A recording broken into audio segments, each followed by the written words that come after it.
Speaking of our commute, we have a warning from MTA officials who say the future of the 2nd Avenue subway is in jeopardy. The agency now demanding the Trump administration release federal funds already set aside for the multi-billion-dollar project. That subway expansion aims to increase service on the east side between Midtown and East Harlem. The MTA says it is prepared to sue if the money does not come soon. Pix 11's Justin Finch live on the Upper East Side with a closer look at all of this. Justin, good morning. Vanessa, good morning. And you might recall the MTA and the Trump administration locking horns in court before over congestion pricing. And now the MTA says that this subway funding fight could send them right back before a judge.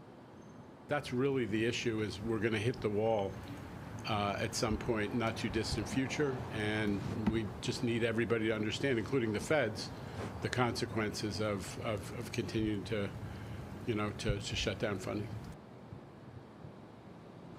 And so the MTA firing off a letter to the U.S. Department of Transportation Wednesday, laying out that the MTA is ready to sue for nearly $60 million in reimbursements. That's if they're not paid by next Friday.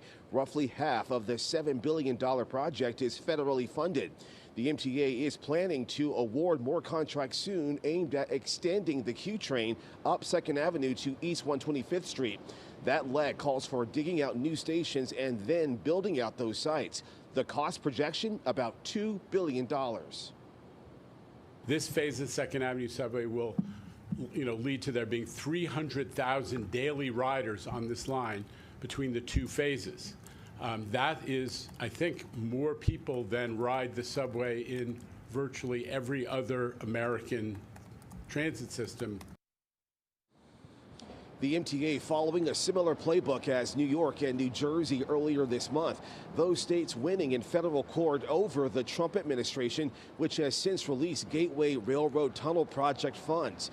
Back in October, the administration announced it was pausing for both projects as it reviewed any contract ties to diversity, equity, and inclusion, or DEI, which the administration finds unconstitutional.